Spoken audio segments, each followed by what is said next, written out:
मैंने 2 मिलियन में एक टॉप कॉन्फ़िगरेशन वाली रोबोट मेड खरीदी। वह खाना बनाती थी, सफाई करती थी, बच्चे को पिक ड्रॉप करती थी, हर काम परफेक्टली करती थी। एक नॉर्मल नैनी से 10,000 गुना ज्यादा टेंशन फ्री थी। 6 महीने तक यूज करने के बाद मुझे लगा कि ये पैसा पूरी तरह वर्थ था, लेकिन उस रात सब बदल गया। मेरी 3 साल की बेटी ने मेरा कपड़ा पकड़कर धीरे से कहा, पापा ये आंटी रात में खुद से टीवी देखती है। मैं शॉक हो गया, रोबोट ऐसा कैसे कर सकती है। उसी रात मैंने सोने का ड्रामा किया। लिविंग रूम से सच में हल्की हंसी की आवाज आई। मैं धीरे धीरे बिना आवाज किए वहां गया। जो मैंने देखा उसने मेरी स्पाइन में ठंड भर दी। लिविंग रूम में कोड नेम A7 वाली रोबोट मेड सोफा पर सीधी बैठी थी। उसने लाइट नहीं जलाई थी, टीवी भी ऑन नहीं था, लेकिन वह उस काले स्क्रीन को देख रही थी। स्क्रीन में उसकी ब्लर्ड रिफ्लेक्शन दिख रही थी और एक बहुत सटल सा हेड उठाने का मूवमेंट। वह उसी डायरेक्शन में देख रही थी जहां मैं छिपा था। एक ठंडी लहर मेरी टेल बोन से सीधे दिमाग तक चली गई। मेरे पूरे बॉडी का ब्लड इंस्टेंट फ्रीज जैसा हो गया। मैं तुरंत पीछे हट गया, दीवार से चिपक गया, जोर जोर से सांस ले रहा था, लेकिन आवाज नहीं कर पा रहा था। क्या ये मेरी इल्यूजन थी? एक रोबोट जिसे काउंटलेस बिहेवियर रूल्स के साथ प्रोग्राम किया गया है, वह ऐसा कैसे कर सकती है? मैं काफी देर वहीं खड़ा रहा जब तक मेरे पैर नम नहीं हो गए। फिर गोस्ट की तरह बेडरूम में वापस चला गया। अगली सुबह सनलाइट विंडो ब्लाइंड से होकर फ्लोर पर शैडो पैटर्न्स बना रही थी। A7 ने ब्रेकफास्ट तैयार कर दिया था। न्यूट्रिशन परफेक्ट था, प्लेटिंग इतनी सुंदर जैसे कोई आर्ट पीस हो। मैं उसके फ्लॉलेस फेस को देख रहा था। मेटल और सिलिकॉन से बनी उसकी स्किन सुबह की लाइट में सॉफ्ट ग्लो दे रही थी। मैंने पूछा, A7 कल रात 11 से 12 के बीच तुम क्या कर रही थी? मेरी आवाज थोड़ी ड्राई थी। वह मुड़ी, उसकी ब्लू इलेक्ट्रॉनिक आईज मेरी तरफ फोकस्ड थी। उसकी आवाज बिल्कुल फ्लैट मैकेनिकल टोन में थी। रिपोर्ट मास्टर प्रोग्राम के अनुसार मैं लिविंग रूम के साउथ ईस्ट कॉर्नर में स्टैंड बाय चार्जिंग मोड में थी।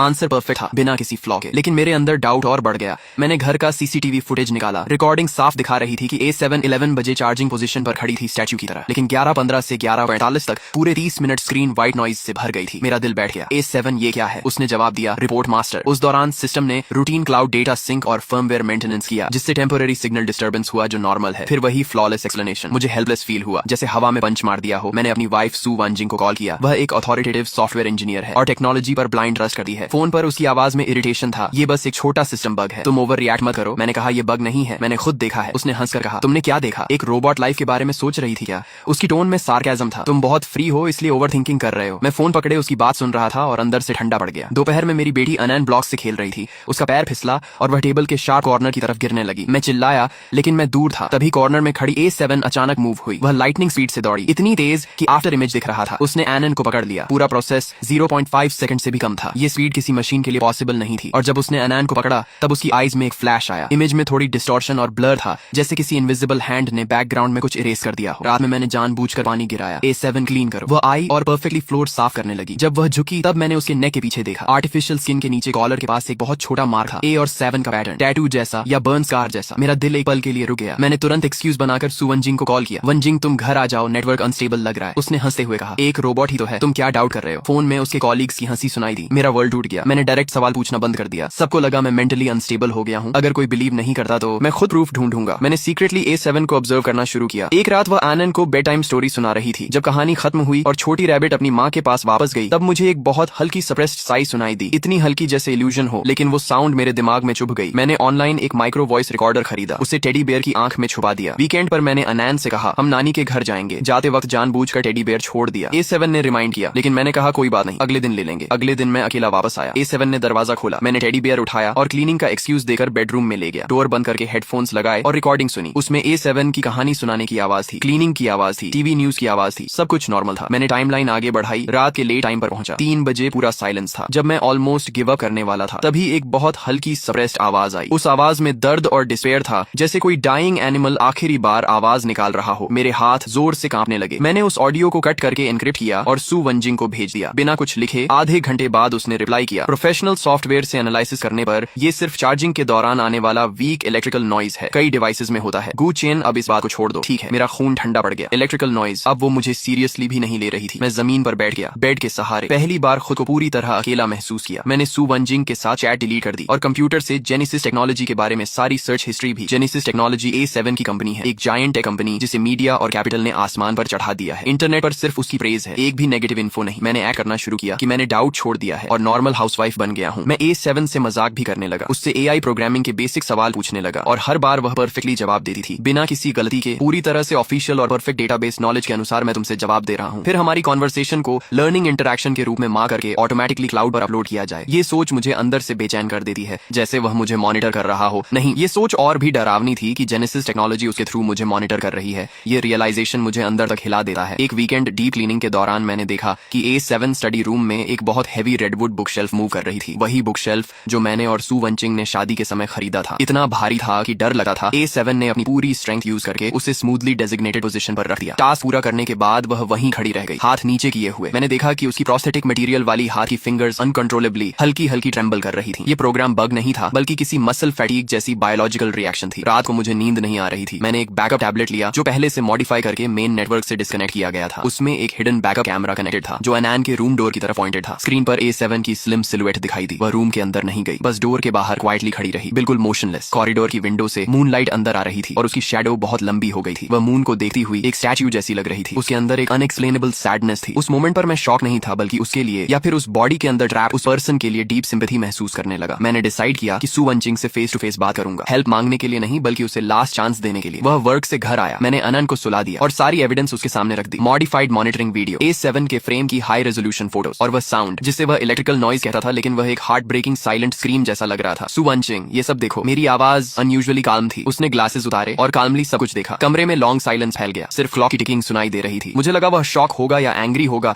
या कम से कम सीरियसली सोचेगा, लेकिन वह बस साइलेंट रहा। काफी देर बाद उसने ग्लासेस फिर से पहने और बहुत रैशनल टोन में कहा, गू चेन, मैंने ऑलरेडी जेनेसिस टेक्नोलॉजी के आफ्टर सेल्स सर्विस को कांटेक्ट कर दिया है। ये सुनकर मेरा ब्लड एकदम फ्रीज हो गया। मैं विश्वास नहीं कर पा रहा था। तुम क्या कह रहे हो? उसने कहा, मैंने तुम्हारी रिपोर्ट उन्हें भेज दी है, वे प्रोफेशनल इंजीनियर्स भेजेंगे इंस्पेक्शन के लिए। ये सबसे डायरेक्ट और इफेक्टिव सोल्यूशन है। उसकी आंखों में कोई डाउट या गिल्ट नहीं था, सिर्फ एक काम प्रॉब्लम सॉल्व्ड वाली एक्सप्रेशन थी। मैं अंदर से टूट गया। क्यों तुम मुझ पर भरोसा नहीं कर सकते? मैं तुम्हारा हस्बैंड हूँ। उसने कहा, भरोसा करने के बाद हम क्या करेंगे? बिना एविडेंस के बस स्पेकुलेशन। हम एडल्ट्स हैं, हमें रैशनल वे से प्रॉब्लम सॉल्व करनी चाहिए। उसके हर शब्द मेरे दिल में आइस नाइफ की तरह चुभ रहे थे। जेनेसिस के इंजीनियर्स बहुत जल्दी आ गए, जैसे पहले से रेडी हों। दो व्हाइट यूनिफॉर्म पहने कोल्ड एक्सप्रेशन वाले लोग, जैसे ह्यूमन मशीन्स हों। उन्होंने A7 को पूरी तरह स्कैन किया, हर एंगल से चेक किया। सू वंचिंग भी उनके साथ काल्मली खड़ा था, जैसे एक स्टूडेंट। 1 घंटे बाद लीड इंजीनियर ने गॉगल्स उतारे और एक फॉर्मुलिक स्माइल दी। मिस्टर गुचेन, हमने A7 यूनिट का हाईएस्ट लेवल डीप डायग्नोस्टिक किया है। हार्डवेयर और सॉफ्टवेयर दोनों फुली नॉर्मल हैं। आपकी रिपोर्टेड अनोमलीज डेटा एनालिसिस के अनुसार एक्सीडेंटल लॉजिकल कॉन्फ्लिक्ट या यूजर साइड मिस इंटरप्रिटेशन है, यानी बग। और स्टेबिलिटी के लिए हम रिकमेंड करते हैं डीप फॉर्मेट रीसेट। सिस्टम को फैक्ट्री स्टेट में रिस्टोर करना होगा। डीप फॉर्मेट रीसेट, ये शब्द मेरे लिए डेथ बेल की तरह था। मैं नहीं कहने ही वाला था कि सू वांचिंग ने तुरंत पहले ही अग्री कर दिया। ठीक है, इसे रीसेट कर दीजिए ताकि मेरे हस्बैंड को पीस मिल जाए। वह मेरी तरफ देकर एक जेंटल